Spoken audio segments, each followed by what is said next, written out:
Begini, Ahmad Abbas ini, kalau menurut saya, ini memang tukang lapor. Tukang lapor ini. Dulu,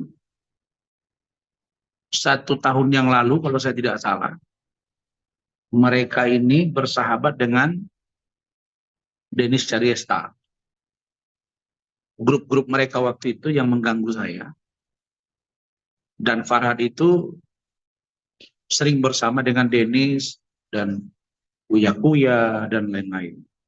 Tapi belakangan waktu itu juga Farhad melaporkan Denis. Nah, jadi bagi saya kalau Farhad melapor itu nothing, nggak ada artinya di mata saya, itu nggak ada. Dan apalagi pasal yang dilaporkan itu sangat tidak logik dan penerimaan laporan itu pun salah dan itu sudah kita surati. Jadi SPKT itu dan penyidik yang menerima laporan itu telah melanggar ya surat edaran Kapolri dan SOP bahwa terkait dengan undang-undang IT atau informasi transaksi elektronik ITA itu tidak boleh diwakilkan. Itu fakta. Sejak 2 tahun yang lalu itu sudah berlaku. Bahkan saya masih ingat ketika saya menjadi kuasa hukum Pak Jenderal TNI Purnawirawan Haji Muldoko, saya ditunjuk jadi kuasa hukum untuk menjadi kuasa pelapor terhadap saudara Andi Malarangeng. Dalam hal itu waktu itu adalah kaitan dengan Partai Demokrat yang sempat dualisme antara Demokrat KLB Silangit dengan Demokrat kubu AHY. Dan sekarang itu sudah selesai dan pada faktanya AHY legal. Nah, tetapi terkait dengan laporan polisi tidak boleh diwakilkan. Nah, itu diwakilkan jam 1 malam oleh seseorang dan bukan Farhad Abbas pelapornya. Jadi kalau Farhad Abbas ngomong dengan tangan begini, pakai topi, coba Anda perhatiin. Saya lucu aja dengan orang ini. Kemarin rambut panjang, kasih bendo. Nah, ini gaya ini, berkelihatan. Habis itu besoknya sudah pakai jas, kemudian kasih dasi, kasih baret. Nah, kemarin waktu wawancara terkait dengan laporan saya, pakai tangan begini. Rosman itu bosnya saya. Ini orang sakit atau apa? Ya. Jadi, kalau Farhad ini Allah melarang kita sombong. Mudah-mudahan Allah mengampuni saya istighfar ini. Tapi mudah-mudahan Allah menambah kemuliaan dan kekuatan bagi saya. Farhad itu tidak saya hitung. Tidak saya hitung. Kenapa saya bilang tidak saya hitung? Dia bukan siapa-siapa di mata saya. Dan Farhad itu, waktu dia berjaya itu 10 tahun yang lalu. 10 tahun yang sekarang, nggak ada. Nggak ada. Dan kalian bisa lihat debat kami di TV dengan dia 2 kali, masyarakat aja yang menilai. Jadi kalau bagi saya, Farhad ini tidak bernilai laporannya, tidak bernilai kata-katanya, dan suka ngomong nyeleneh yang menurut saya tidak berdasar. Kalau saya, ya memang saya keras, memang saya tegas, dan public speaking saya memang begitu. Dan itu adalah style orang Medan, terutama orang Batak. Tapi saya ada substansi. Substansi yang saya sampaikan dapat, show-nya dapat. Nah, jadi kalau memang branding yang saya bangun sudah seperti itu, ya saya nggak bisa ubah. Nah, yang menjadi aneh itu kalau hari ini kita rambut pendek, besok kita rambut panjang, kasih bendo, besok ada baju kaos, kemudian kasih jas, terus kasih dasi, ada baret-baret pula di kepala. Itu aneh aja menurut saya. Biar Indonesia menilai lah gitu ya. Begitu. Jadi kalau laporan dia itu sama sekali tidak bernilai di mata saya dan 1000% saya hadapi. Tetapi yang harus dia ingat, laporan saya terhadap dia, meskipun pasalnya 310, 311, tapi unsurnya sudah kita diskusikan dengan tim, dengan ahli, dan lain-lain. Ya, makanya saya bilang, Farhad, mau siapapun kau, mau siapa bapakmu, mau siapa mamamu, mau siapa saudaramu, gak ada urusan. Gak ada urusan. Saya sudah bilang kan, saya for nothing something. Saya bukan siapa-siapa. Dan sekarang menjadi apa, saya serahkan pada Allah. Tapi jangan ganggu saya. Itu poinnya. Poin yang kedua, tim saya sudah mengkaji percakapan pribadi saya dengan Farhad itu di-up ke media. Sekarang saya tanya Anda, mungkinkah muncul percakapan saya Razman Arif dengan seorang Farhad Abbas? Percakapan itu didasari munculnya telepon saya kepada dia karena kami sudah ribut di grup WhatsApp namanya Pradi Bersatu. Banyak di situ yang ngasih data ke saya. Saya sudah bilang, kita ini jangan bawa persoalan pribadi ke sini. Bahas ini, bahas itu, sindir sana, yang pura-pura ninja lah, inilah, itulah. Lah, kalau jantan, antang. Itu yang saya lakukan kepada dia. Lah, saya pribadi bilang sama dia, hei, kau mau apa? Binatang kau. Saya sebut lagi kata-kata yang, ya, itu cara saya. Terus kenapa? Apa masalah? Harusnya dia malu bahwa kau itu tidak berani, kau itu penakut, kau itu pengecut. Kalau jago, tantang. Coba suruh dia tantang kata-kata saya. Kalau berani bilang main sama saya di Jakarta saya akan temui dia. Bilang sama dia. Saya nggak peduli siapa dia. Begitu. Jadi jangan kata-kata orang seolah-olah katanya saya merendahkan dia, menghina dia. Menghina itu melalui mana? Media sosial. Dia misalnya, saya akan bunuh kau. Saya akan matikan kau. Itu lain cerita. Itu ada pengancaman. Ini private, berdasar, dan saya anggap tidak ada masalah. Justru orang ketawa nengok dia, berarti memang Farhad ini gak ada nyali, kira-kira gitu. Jadi itu yang saya sampaikan. Adapun terkait dengan, sebentar, saya lurusin dulu. Ini jangan dipotong-potong ya, tayangkan semuanya. Kemudian saya ingin sampaikan bahwa terkait banyaknya statement dari beberapa pengacara Peggy Setiawan.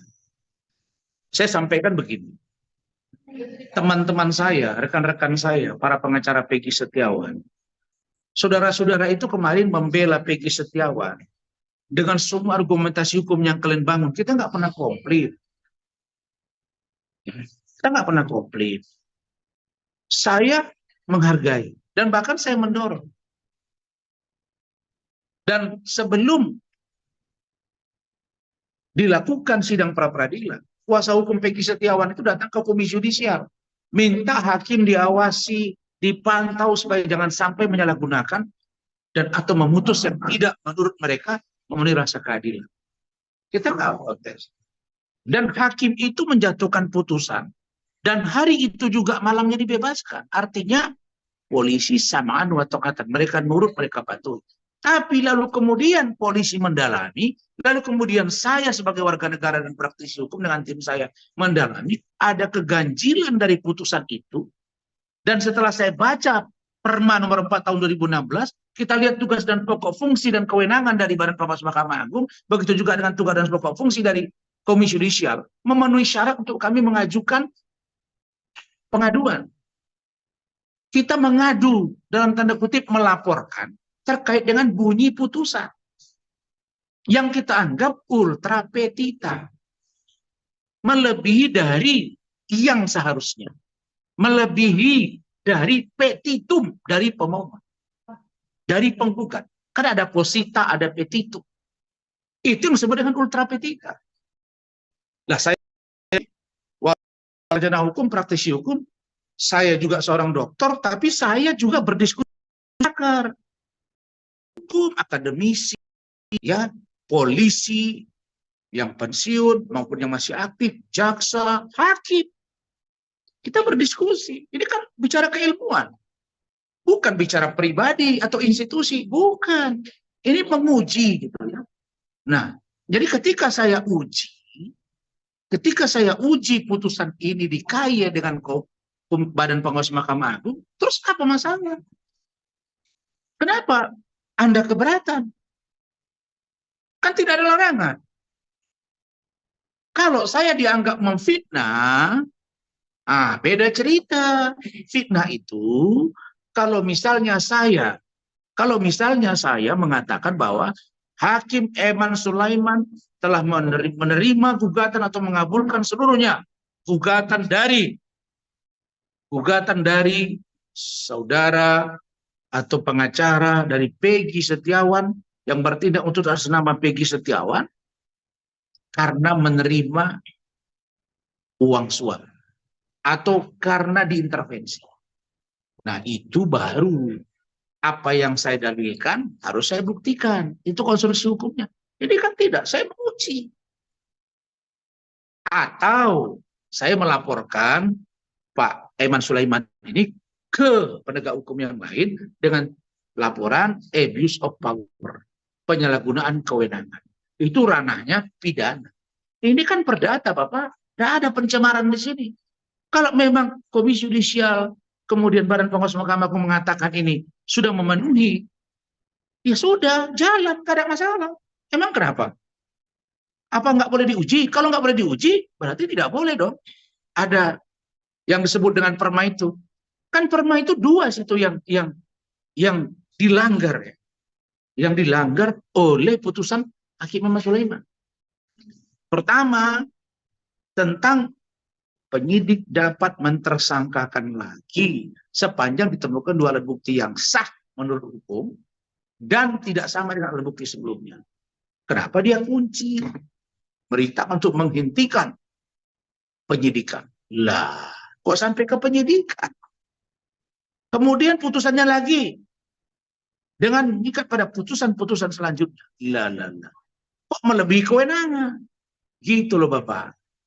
Nah kemudian diuji, ini boleh diuji kata Mahkamah Agung. Di mana? Di bab 4, pasal 3.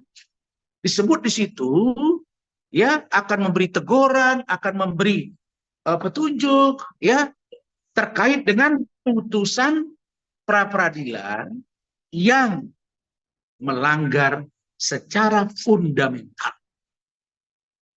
Itu ada. Jadi dasar saya itu berbasis seksual, berbasis networking yang saya bangun dalam kelompok diskusi kami. Dan ini tidak main-main gitu. Jadi kalau saya boleh katakan, ya kita tunggu saja hasil dari KY dan Badan Pengawas Mahkamah Agung. Kenapa kok Anda marah-marah? Kan tidak saya suruh supaya Peggy Setiawan masukkan ke penjara lagi, kan enggak? Tuh, 2 poin ya. Jadi jangan marah-marah dong. Jangan marah-marah dan nggak usah bilang-bilang sama saya akan A, akan B, terus saya terkesan suruh-suruh orang untuk saya ditakut-takuti. Jangan ya. Saya hormat pada senior saya, ya pada abang saya. Tapi jangan pernah takut-takuti saya. Saya tahu apa yang harus saya lakukan. Ya, kita ini sama-sama merangkap, kita ini sama-sama cari makan, kita ini sama-sama membangun branding nama kita. Dan saya yakin bahwa sahabat saya, abang saya, rekan saya itu paham, silakan kita bekerja untuk masing-masing kepentingan hukum yang kita yakini tanpa harus mengintervensi siapapun. Saya kira itu pesan yang ingin saya sampaikan karena saya paling tidak suka kata-kata menggertak gitu, ya. Nah, karena saya pun tukang gertak juga. Jadi nggak usah gitu-gitulah ya. Jadi saya kira nggak usah berusaha untuk mengadu domba, memecah belah dan lain-lain. Nah, kita kan saling kenal di lapangan ini kan karena sama-sama punya nilai jual, sama-sama punya nilai keberanian, sama-sama merantau kan. Bukan saya ini kayak cungu-cungu di pinggir jalan dikutip terus dibesarkan oleh orang terus saya digertak-gertak, kau nggak boleh gini, kau nggak boleh gini. Bang siapa kalian? Ngatur-ngatur saya. Kita menghargai pertemanan, yes. Berkawan, yes. Saya paling hormat, tapi jangan intervensi saya. Ya, itu jelas itu. Itu kalimat saya orang-orang yang mengadu domba itu hanya akan bermimpi karena sesungguhnya tidak akan pernah pecah saya dengan grup saya, kelompok saya dengan teman-teman saya dan orang-orang yang saya anggap senior dari saya berkawan, bersahabat di lapangan ya. Jadi saya pikir itu. Nah, itu ya, jelas itu. Itu poin dari saya.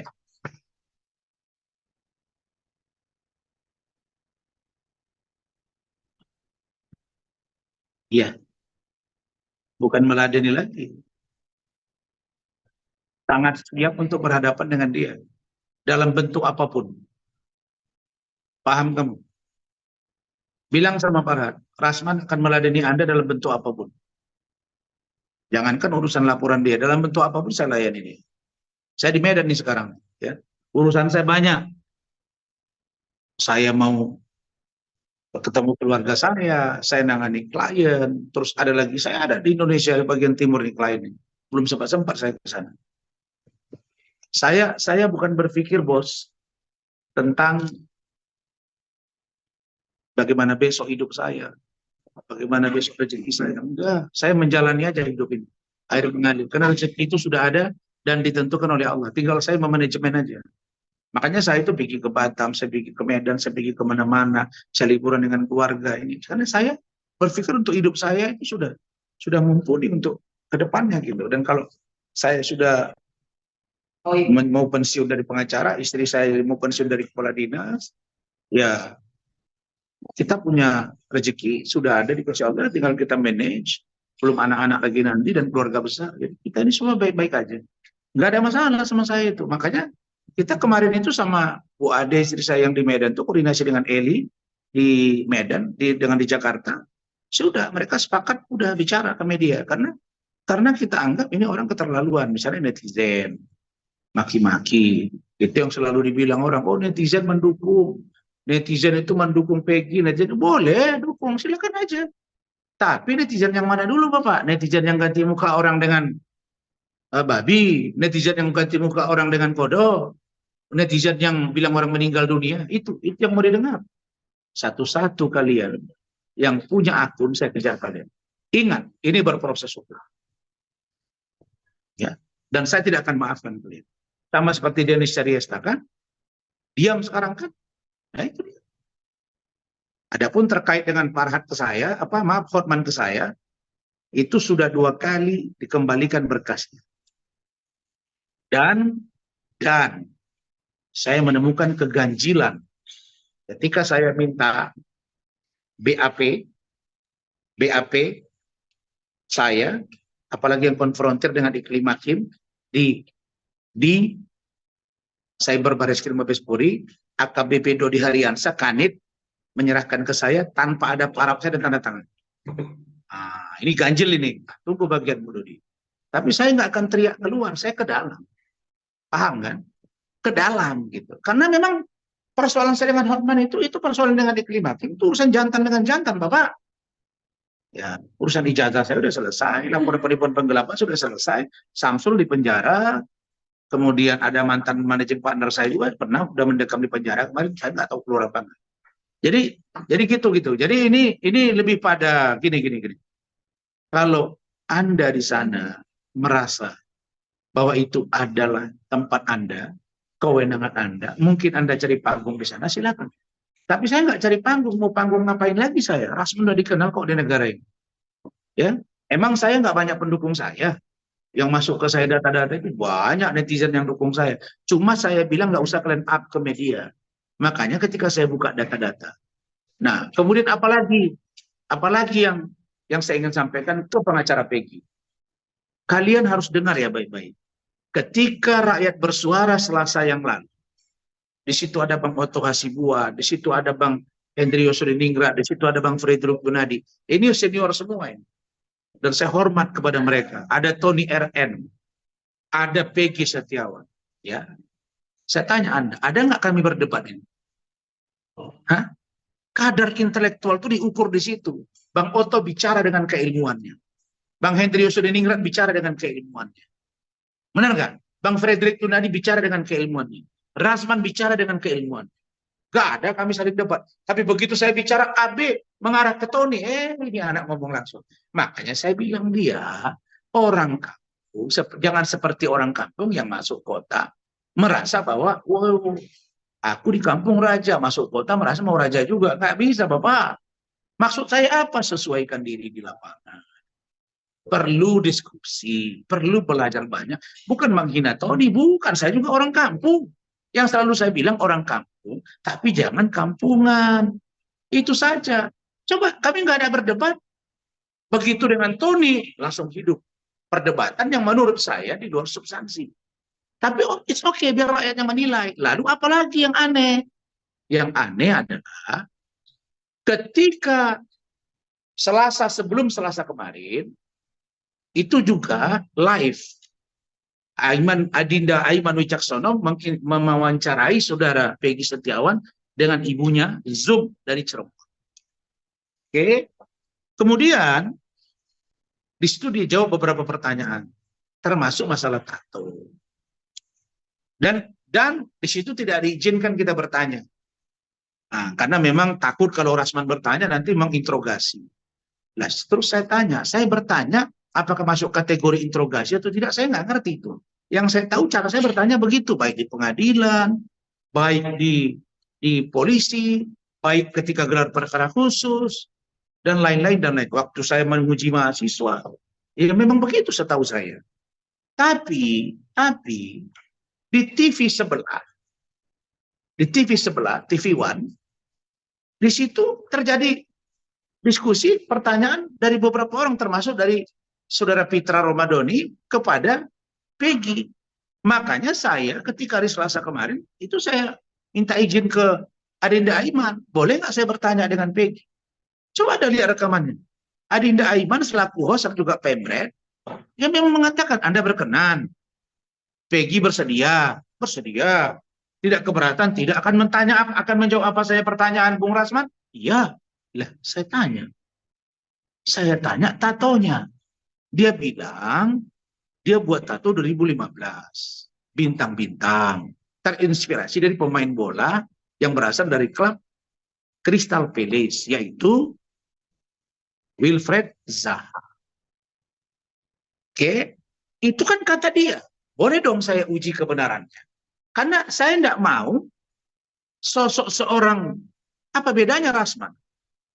Siapa Rasman ini? Ditanyakan sampai ke kampung saya, siapa istri saya, siapa keluarga saya, kan ditanya semua. Nah dia juga lagi public figure, karena udah ditanya dong, apa yang dia katakan ini benar nggak, apalagi ini menyangkut masalah hukum. Begitu saya tanya, ternyata beda. Lah itu menjadi viral, kemudian menjadi pertanyaan banyak orang, mungkin menjadi fakta hukum bagi polisi. Loh jangan salahkan saya, salahkan dia sendiri. Kenapa dia buat jawabannya seperti itu? Kenapa dia ketika ditanya menjelaskan seperti itu? Makanya saya juga heran, ini anak kenapa dibawa ke TV-TV? Untuk apa gitu? Saya heran juga nih. Kenapa harus dibawa ke TV-TV? Oh supaya rakyat tahu bahwa dia ini udah bebas. Ya mau kan waktu dia lepas kan breaking news semua TV. Hampir semua TV. Saya kira nggak ada yang nggak tahu lagi dengan seorang Peggy Setiawan di negara ini. Orang tahu semua lah, Peggy Setiawan, Rasman, Hotman, Bang Otto, Pak Deddy Mulyadi, ya. Semua orang udah tahu dah. Di situ pengacara-pengacaranya ada Insang Nasruddin, ada Bung Niko Kili-Kili, ada di situ semua, ada Tony RN. Apalagi yang harus dibawa kemana-mana ini anak? Apalagi yang mau digali dari dia? Kan udah digali semua. Dia dibawa Rosso. Ya itu dia salah ngomong kan. Ketika dia menjawab dari pertanyaan media, sudah kalau menurut saya udah menang kemarin, ya udah mau duduk di rumah. Kalau ada orang yang prihatin dengan kehidupan keluarga dia, kayak kemarin ada seorang toke durian, dia kasih sepeda motor. Nah itu bagus. atau ada pengusaha atau pengacara yang banyak duit bantu orang tuanya bangunkan rumahnya supaya layak. Nah, itu baru menurut saya ya. Bukan malah bawa dia kemana-mana gitu. Ini maunya apa? Orang tambah heran lagi. Nah, jadi kalau kalau besok-besok ada gugatan pra peradilan lagi dari kubu yang misalnya tergugat atau termohon, ya itu kewenangan mereka. Tapi saya pastikan saya tetap akan berada sebagai praktisi hukum dan kuasa hukum dari Pak Suroto dan Saudara Yosi. Plus saya memang dalam pemikiran saya lebih cenderung mendukung tindakan Polri. Lah, jangan paksa saya untuk saya tidak dukung tindakan Polri. Karena ada juga yang di sana tidak mendukung tindakan Polri, tapi mendukung tindakan dari Peggy. Lah, kenapa memang kalau kita berbeda? Masa satu suara terus? Perspektif saya, ini dasarnya ada. Perspektif sana ada dasarnya, kita uji. Come on, itu dia. Ya, tolong ditayangkan ini semua ini. Jadi supaya jangan apa namanya ya. Saya udah banyak nangani perkara, udah besar-besar juga. Tapi ini paling heboh satu dunia. Dan ada pula orang yang coba mengadu-ngadu supaya saya takut digertak-gertak. Apa itu gertak? Saya mau tanya. Ya, gak usah gertak-gertak saya. Kita berkawan, kita bersahabat. Ya, saya tukang gertak juga saya. Jadi supaya teman saya, sahabat saya itu jangan mudah terpengaruh, jangan digunakan orang untuk memprovokasi, kan? Nah, kawan itu masih barunya kenal kalian itu. Kan kita udah lama kita berkawan. Ya nggak usah gitu-gitulah. Saya ini mulai dari kecil udah berjuang sendiri, masuk di Ormas di Pemuda Pancasila. Saya bergabung juga dengan teman-teman tokoh pemuda Bang Hercules. Saya berkawan dengan Maniko Kili-Kili, berteman dengan Bang Ferry Kili-Kili. Saya juga sahabat, saya juga berteman semua, saya intelek. Tapi saya juga orang lapangan. Ya,